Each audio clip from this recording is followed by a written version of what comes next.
Assalamualaikum warahmatullahi wabarakatuh. Kembali lagi di channel Latazan ID, tempat media kisah Islami dan para wali.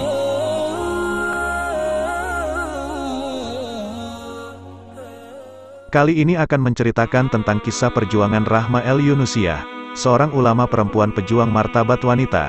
Beliau adalah ulama perempuan berasal dari Padang yang banyak berkiprah untuk negeri, terlebih dalam memperjuangkan martabat wanita. Kisah ini bersumber dari tulisan admin pada website Ulama Nusantara Center. Namun, sebelum dilanjut silakan dukung channel Latazan ID dengan cara subscribe, like dan share agar kami lebih bersemangat untuk membuat konten-konten yang bermanfaat. Rahma El Yunusiyah merupakan anak bungsu dari 5 bersaudara.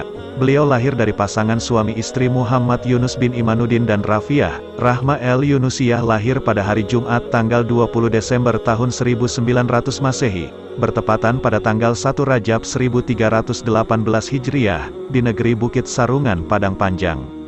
Neneknya dari pihak ibu berasal dari negeri Empat Angkat, Bukit Tinggi, Kabupaten Agam, yang turun ke Padang Panjang di Bukit Sarungan pada sekitar abad ke-18. Secara gen beliau berasal dari suku Sikumbang dengan kepala suku bergelar Datuk Bagindo Maharajo. Ayahnya merupakan seorang ulama besar di negeri Pandai Sikat, Padang Panjang yang menjabat sebagai Qodhi. Beliau juga seorang haji yang pernah menuntut ilmu di Mekah selama 4 tahun, seperti kakeknya Imanuddin. Ayah Rahma merupakan seorang yang ahli falak dan pemimpin tarekat Naksabandiyah.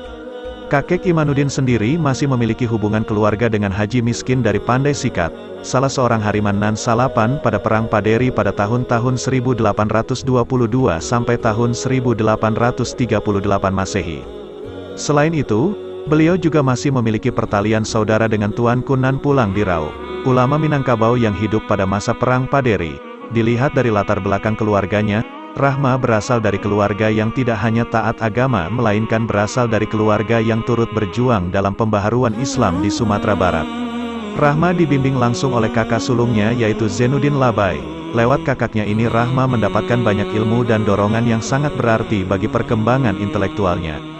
Bagi Rahma, kakaknya ini merupakan ulama otodidak yang terkenal sebagai pendidik dan tokoh pembaharu sistem pendidikan Islam model Surau, Diniyah School-nya, pada tahun 1915. Penguasaan bahasa asingnya yakni bahasa Inggris, Arab dan Belanda sangat bagus sehingga dapat memudahkannya dalam mengakses literatur asing sebagai modal mencetuskan ide-ide pembaharuan. Rahma sangat hormat terhadap kakaknya, baginya Labai adalah seorang guru, pemberi inspirasi, dan pendukung cita-citanya. Rahma tidak mendapatkan pendidikan formal yang memadai. Beliau hanya sempat sekolah dasar selama 3 tahun di kota kelahirannya. Meskipun begitu, kemampuan baca tulis Arab dan Latin beliau didapatkan dari kakaknya, Zainuddin Labai dan Muhammad Rashid. Beliau juga rajin membaca buku karangan Labai. Rahma terkenal akan kecerdasannya sehingga dapat mendorong dirinya untuk bersikap kritis, tidak lekas puas, dan selalu mencari hal yang baru. Seperti contoh ketika beliau tidak puas dengan sistem edukasi di Diniyah School, yang mana kurang memberikan penjelasan secara terbuka kepada siswa putri mengenai persoalan khusus perempuan. Hal ini yang membuatnya merasa perlu memperdalam pelajaran agamanya di sore hari dengan berguru kepada Haji Rasul yaitu Haji Abdul Karim Amrullah, ayah Buya Hamka di Surau Jembatan Besi, Padang Panjang. Beliau bersama 3 kawannya yaitu Rasuna Said dari Mininjau, Nanisah dari Bulaan Gadang Banu Hampu, dan Jawana Bashir, Upik Japang, dari Lubuk Alung.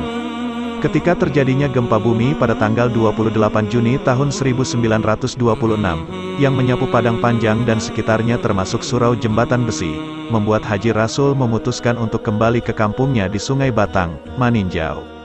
Kejadian ini membuat Rahma melanjutkan belajar agamanya kepada Tuanku Mudo Abdul Hamid Hakim, Syekh Abdul Latif Rashidi, Syekh Muhammad Jamil Jambek, dan Syekh Daud Rashidi.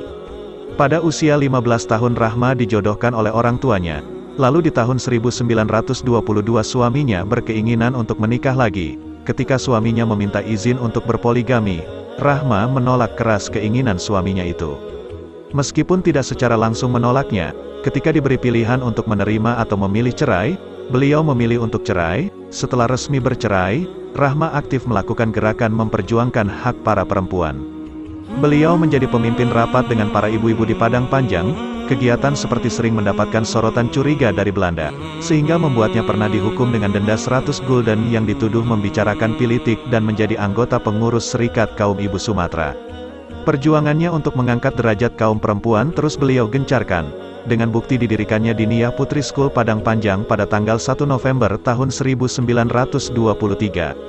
Beliau sendiri yang mengurus sekolah tersebut atas bekal belajar kepada kakaknya.